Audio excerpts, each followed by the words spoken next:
There he is. There he T. is. Rose. How you doing, dog? Hey, man. Last night or yesterday was a long day. Capped Good. by, I thought it was a good game, but considering of the people I'm around, it was a tough one for us. Yes, we will get to But that momentarily as I officially want to welcome everybody to the playoff edition of Baseball Today, presented by our good friends at Dugout Mugs. We will talk about them momentarily. But yeah, give me the mood around the office. You just walked in there. A lot of diehard Yankee fans in there. Are they all crawled up in the fetal position and saying? kind of, it was the worst case scenario for me. I talked about it yesterday. We wanted it to be a good game, and it really was just Red Sox the entire way. There wasn't a time where the Yankees felt like they were going to win that game. Besides Stanton's near homer when ESPN did the oop-de-oop and thought they put that thing down onto the freeway, and it barely hit halfway up the wall. Yeah, well, Matty Vasgersian, he got hoodwinked. John Sterling thought it would literally left the yard. It was not good. But the guy's 83. Listen, if I'm 83 and I'm not drooling on myself, I'm a happy camper, so I'll let him slide. And by the way, most importantly, Giancarlo thought he had it. He should have been He accepted did. on that play. I said the same thing, but, I don't know. Yes, you're right. He should have been running. All right, so let's start getting to our list of questions, and let's start with the pitching. Was Nate Eovaldi outperforming Gerrit Cole by miles the biggest story of that wild card game? I think so. We talked about this before the game. The Yankees had something on Eovaldi. And if you were watching last night, I know the end line seems like, oh, there's no way they did. But if you were watching, they were taking very good breaking pitches right outside of the zone. They were swinging early at these heaters. Even Squid, Velasquez came out banging on the heater. Rizzo, first pitch of the game. They kind of were all over some of his pitches. Balls were right at people. Or they were just missing it. So what I think happened was Eovaldi knew they had something, couldn't figure it out. And he started, being very cautious about being around the middle of the plate. If you watch his pitches, they were all on the outskirts of the zone, which is, how you avoid getting hit. But also that timing stuff he was doing with his legs, I think that was another counter to, hey, these guys, I think, have something on me. Let's throw a wrinkle in it for them. So that was surprising to me. That definitely the most surprising part was the Yankees not getting to Eovaldi, even though they had something on him. And Gerrit Cole, you go to New York to be a star and live for moments like this, right? Reggie, the 3 home runs, he comes to New York. He wants to be the straw that stirs the drink, and he ends up being that, right? Gerrit Cole's going to have to live with this until he gets another opportunity. And you can talk about the hamstring, and Boone and Cole both downplayed it a bit, all that sort of stuff. He was terrible not because he gave up the 3 runs and only got 6 outs and only threw 50 pitches. He was non-competitive with a lot of his pitches. And you know this. I can't tell you because I never stood in the box, but if you're not close to the zone, you become a very average pitcher quickly. Not even just not close to the zone. He was middle of the zone a lot. And I don't care what kind of stuff you got and how hard you throw. You're middle of the zone, big league hitters are going to crush it, just like we saw a couple guys do it. Yeah. And with all that being said, to me, the biggest play was Xander Bogaerts' home run in the first inning. I was going to take the Red Sox yesterday until J.D. Martinez was left off the roster because of the ankle issue. Bogaerts is a guy that had struggled. He was 5 for his last 32 before that at bat. For him to take that 89-mile-an-hour changeup that, as you said, middle, get that place going. If Cole gets through that first inning and it's 0-0, then both teams are like, okay, feeling out inning, nobody's got an edge. Boy, to put 2 runs up on the board, that was enormous. Yeah, I agree. When you sent that question over, I thought that also was the biggest part of the game. Works the count to 3-2. Cole maybe makes the right pitch, just in the wrong location. 89 miles an hour, although you don't necessarily think. He threw a lot of off-speed pitches yesterday in different types of counts. I think either he was scared of where he was locating his heater, or he thought that they were just going to be all over. I think that's what he said in the postgame was the plan. To go more off speed, but it seemed like he was afraid of Devers. after he gave that homer to Bogarts. Looked like he was afraid of Bogarts. So, yeah, I agree. I think I hate to say it, I think he's pitching scared. It's interesting because I was texting with Glass now right after Bogarts hit the homer because on our latest Rose rotation, I asked him which lineup scares you more. Not scares, but which one does he have more difficulty with? He said, unquestionably, it's Boston. I said, well, who is it in the lineup? He said, it's Xander. He said he never deviates from his plan, ever. Yeah. Even when he's struggling, he goes up there, he'll foul off tough 1-2, 2-2 pitches that are pitcher's pitches, and then he'll make you make a mistake. And I feel like that's exactly how it transpired last night. I thought that was huge. I thought Verdugo was enormous for them last night. And he's a guy that lives on the emotional moment. I'll be curious to see, however far this run goes for Boston, how much of a role he plays in it. I was going to say Verdugo, a couple big knocks last night, and just a knack for the moment as well. Yep. Isn't that always like Boston's thing? Like just kind of guys coming up and being clutch when they need to be? Yeah. I'm going to give them all the credit in the world. There's a lot of Yankee fans who are like, we didn't do this, we didn't do that. And we'll talk about their future momentarily. But this was all about Boston and what Boston did right. And you can talk about the one-game wild card, whether it's fair or not. We knew the rules going in. And you would have thought that the Yankees would have had a massive starting pitching edge. Didn't matter. Boston, good for you. They're moving on. But I do want to ask you the second question. Okay. Was Aaron Judge getting thrown out in the sixth inning the biggest singular play of the game? No, I thought the Bogarts homer was the biggest play of the game. I mean, we could talk about the Judge being thrown out thing. I think it just didn't make any sense. You could have runners on second and third with one out. I think it was 2-0 at the time. Yeah, hold on. You would have had first and third. Maybe first and third, yeah. Yeah, Stanton only went to second because of the throw home. Yeah, maybe first and third. But you still have a runner on third base. Get that first run in. I think that helps a lot. I don't know, man. I don't know what Nevin was thinking. It almost looked like he saw the ball because there wasn't exactly great throws anywhere. Like Kike one-hopped it kind of nonchalantly to Bogarts. He got it in quickly, but it wasn't a great throw. So I think Nevin saw the downward trajectory and was like, let's go.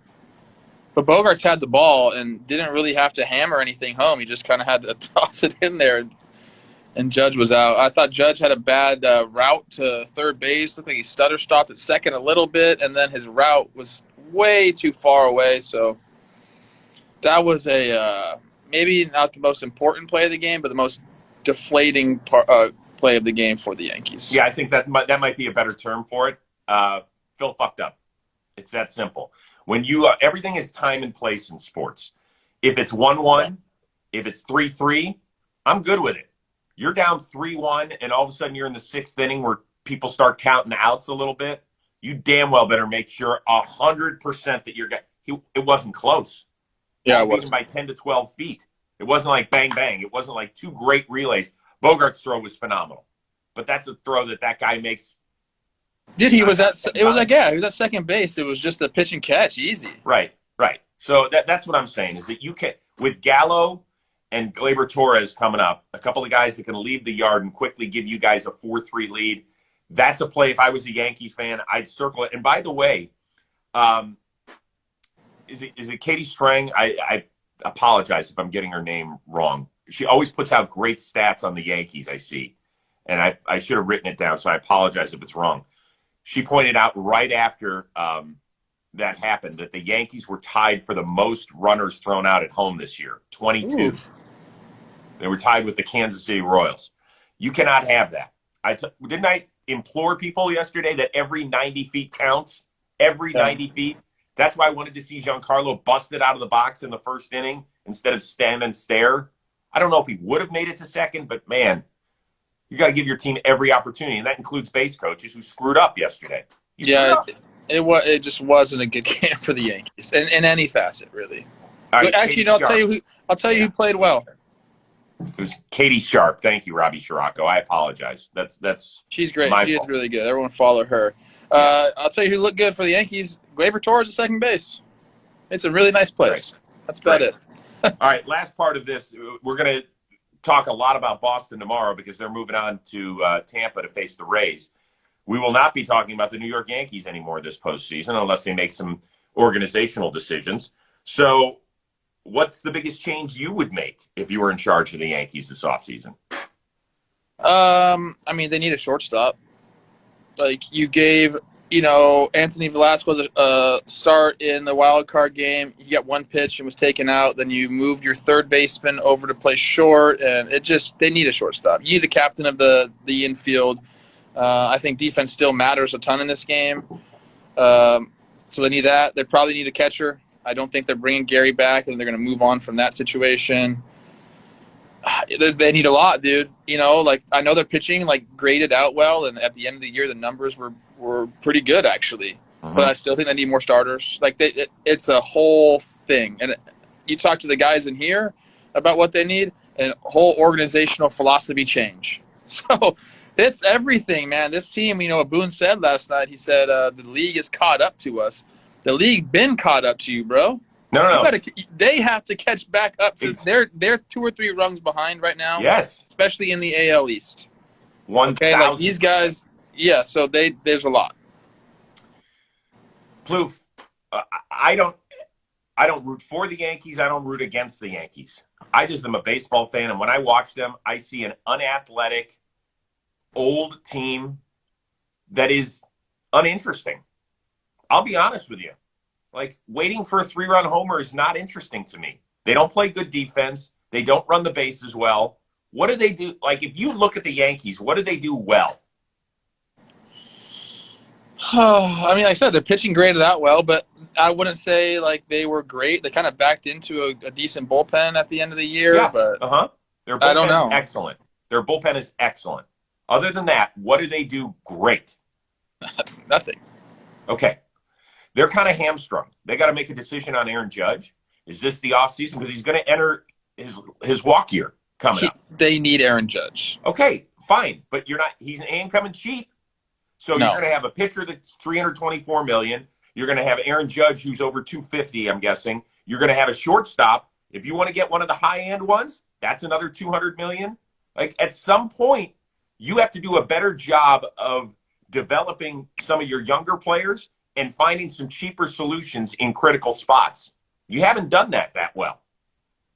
I 100% agree. That's the problem with Booney saying that the league is caught up to us. That is, even when I was playing back in the day, the Yankees always thought even in the minor leagues, they thought they were better than everybody else. They did everything better than everybody else, and they just got their butt kicked all the time. You want to know who's doing it better than anybody else? The Rays. Go look at their minor league record, the guys they bring up. Come on, man. I don't know. Well, it's the last point I'll make about the Yankees, and then we're definitely going to move on here.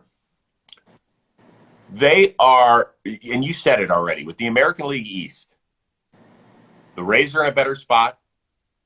The Red Sox, this was supposed to be just kind of a so-so rebuilding year for them. Mm-hmm. They're better. And the Blue Jays are in a really good spot pending a couple of free agent decisions with Simeon and Robbie Ray, which are big ones, but we've seen that team is willing to spend money, and I wouldn't put it against them that they're going to continue to do that now that they're back in Toronto full-time as well. Yes. So I think the Jays are in a much better spot going forward than the Yankees are. The Yankees right now, if you really look at the division, there's 3 teams ahead of them as far as future at this point. That's tough. They're above the Orioles. That's cool. They have a lot to prove to themselves. We will certainly see. Hey, once again, today's Baseball Today is presented to you by Dugout Mugs. We talked about this yesterday. Plouffe loves free stuff. Loves it. So Dugout Mugs wants to give you free stuff. All you have to do is film yourself drinking from any Dugout Mugs, post it, tag them, and you'll be entered to win. Now, if you don't have anything from Dugout Mugs, that's okay. You can get in on the action because they're giving you 2 great discounts to buy something now, and you can enter the giveaway as well. So Dugout Mugs is giving you 30% off all their best products. I said, what percentage, Plouffe? 30%, baby. 30%, including the brand new metal Dugout Mugs. You have to use the code word today. So that means dugoutmugs.com/today. They're also letting you get a knob shot glass for free at dugoutmugs.com/today. All you have to do is pay the $8.95 shipping and handling. So you can add to your great collection. You've got the wine, You've got the regular. You've got the bottle opener. That comes in handy for Pops. And they're talking about getting you the free knob shot. All you have to do is take care of the shipping and handling for $8.95. So you're going to be riding with us the entire playoff way. So go do it now. Dugoutmugs.com. Use the code word today and get 30% all of their best products. Then do the whole thing where you're sipping from the dugout mugs and tag them. You get a chance to win some free stuff, which is pretty good. All right. We continue on, focusing on today's game. National League Wild Card. Cardinals at Dodgers. Wainwright against Scherzer. Should be a blast. Now, the Dodgers won 16 more games than the Cardinals this year. What is the recipe for success for St. Louis to pull off the upset? Pitching. I think they're going to look for Waino to just be the kind of guy he's been all season long. Turn it over to some of those guys in the back end of the bullpen. Maybe you get a little Jay Flair, definitely get some Gallegos, some Reyes. So I think they're going to be focused on shutting down the Dodgers and getting some timely hits. I think that's their recipe. Like, hey, let's go hold the Dodgers to 3 or 4 and have Goldie smack one out of the park, or maybe Tyler O'Neill smack one out of the park. That's the recipe for them. Yeah, it's tough. I think the Dodgers won their last 15 home games or something ridiculous as well. So here's the key, and I'm going to go back to 2019 when Scherzer made a wild card start for the Washington Nationals at home against those little upstart Milwaukee Brewers. They actually took it to Scherzer. They put up 3 runs, 5 innings. He was a little bit all over the place. He had 3 walks. Here's where Milwaukee lost the game, and it wasn't in the 8th inning when Soto had the big hit and Grisham booted the ball and all that sort of stuff, and Washington ended up winning the game. It was that Milwaukee got blanked the rest of the way because Steven Strasburg came in for the next 3 innings and shut him down. They did not add on once Scherzer was struggling, and then eventually when he was out. You have got to add on. If you get some early runs against Max Scherzer and the Dodgers can use the same recipe against you that Washington did. Julio Urias will be available today. I wouldn't be surprised if Walker Buehler on his throw day would be available today. So they can bring not the regular bullpen guys like we saw last night with the Yankees and Red Sox, but the fire-breathing dragons that they use every 5 days during the regular season. If St. Louis is going to pull off this upset, do some damage against the starters. I'm not saying starters, starters. That's crazy. I mean, I get what you're saying. For shout out Nameless Jeff, he's in the chat. I know what you're saying about getting to Scherzer because of what he did, against the Brewers in the wild card game. But think about it. Take a step back. Like, Scherzer's been one of the best pitchers in the game in the second half. Absolutely. That's a tall task to go do it, but I do agree. I mean, for them, they just kind of have to pitch and then add one. Keep going. That's the way they're going to have to do this thing. And they're confident, dude. Like, this isn't necessarily like a David versus Goliath thing. I don't know why we always use that metaphor because David wins. So it's not necessarily that. I think these teams aren't separated by that much when it comes down to one game. So I think they just need to go out there, trust Waino, have the guys ready in the high leverage situations. And like I said, just one at a time. Mm-hmm. It's going to be interesting. All right, so last question here. Most important player for each team who is not a starting pitcher? I'm going to go Trey Turner for the Dodgers just because how freaking good he's been for them. Like, if he continues to go off, it's going to be tough. It's going to be tough for the Cardinals. And I think for the Cardinals, I'll say Goldschmidt. How many times has he played in Dodger Stadium in some big games and stuff. So I look for him to be like the calming presence other than Yachty and Waino. Like, I think he's going to be the calming presence in that lineup. And if he goes out there and puts up some good at bats, it's going to be tough for the Cardinals, Chris. I'm rooting for the Cardinals tonight because Jack Flaherty told me to. That's basically the reason. So it's going to be tough for them. Goldie's going to have a big game. All right. By the way, we're getting word in the chat, and this just corresponded with us coming on live, that Walker Buehler did not make the postseason roster, I believe. So, and it makes sense. I thought maybe they would keep him out there just because of the situation where if it is indeed his throw day, but instead they're going to say, hey, listen, you're going to be our guy in game 1 most likely if we advance to San Francisco on Friday. So I'm good with that, and I'll take that back now. You still have to deal with Julio Urias, however. Yeah. Same thing that happened with Sale yesterday. They didn't have Sale on the roster because they were just like, we're not even going to think about putting you out there. No, but Sale's a different guy, right? He's only had a handful of starts since coming back from 2 years off. Yeah. So that would be a different situation. For me, two guys I'm keeping my eyes on. Nolan Arenado, just 2 for 21 this year against LA with one extra base hit. But in his career, he has hit 16 home runs at Dodger Stadium. That is the most at any stadium in which he is not called home. That's big.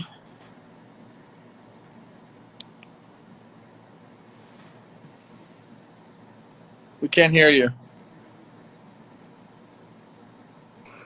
Oh, there you go. Okay. All right. Anyway, as I was saying, that Arenado hit 16 homers at Dodger Stadium, which is the most at any place that he has not called a home ballpark in his career. And also, he is the best defensive player out there. He leads a tremendous defense. So if he makes one or two plays that make you go, maybe the rest of the guys fall in line.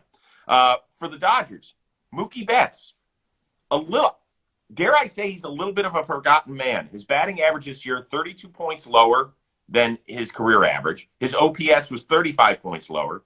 He had only 10 steals, which matched last season's regular season total, even though they only played 60 games a year ago. This is going to be, in my opinion, the first year he does not receive any MVP votes in the top 20 since his rookie year. And I think this is his time to shine. I like that. A little different. I like that. I was going to say Arenado because I just keep envisioning that game where he had like the blood on his face and the screaming, like he's so passionate about the game.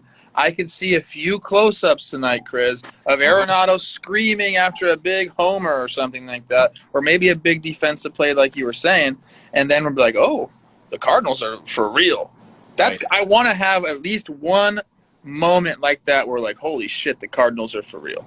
Yeah. I don't want it to be a game like it was last night where the Yankees had no chance. Right. Well, and he grew up in Southern California, so I imagine this is a big deal for him. With all that being said, do we go Cardinals, Dodgers? Pick a winner. You went Redbirds. I told you I'm rooting for the Cardinals because Jack told me I had to root for the Cardinals. Well, that doesn't mean you're rooting. You could root for a team, but who do you think is winning? I mean, I think it's obvious that the Dodgers are the favorites in this game. But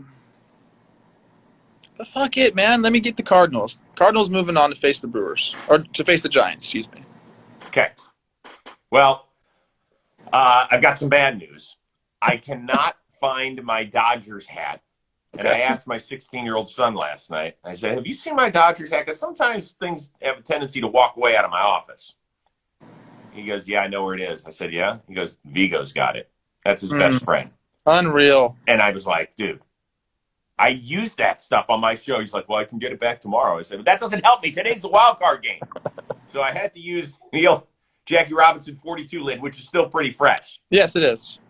So which direction do I go? Do I go Jackie's team? Do I go the Cardinals? And I am going to go with Let's go! the Cardinals. Shocking. I don't think I'll be able to leave the house today in Los Angeles. At least you're across the country. You know, it's a tall task for the Cardinals. But it's one game, man. It's one game. I'd love to see them do it. The Dodgers, man, to win 106 games and then lose in a wild card game would just be tough. We'll be talking about what that means for the baseball playoff scheduling future if the Dodgers end up losing. Now, with all that being said, congratulations to the Dodgers because I suck at this picking stuff. So there's no way that the Cardinals are going to end up winning this thing. I know it's hard in these one game playoffs to predict anything because it's impossible. It's baseball. But go Cards, go Jack Flaherty. Hope he gets in front of the hometown crowd tonight. I think he will.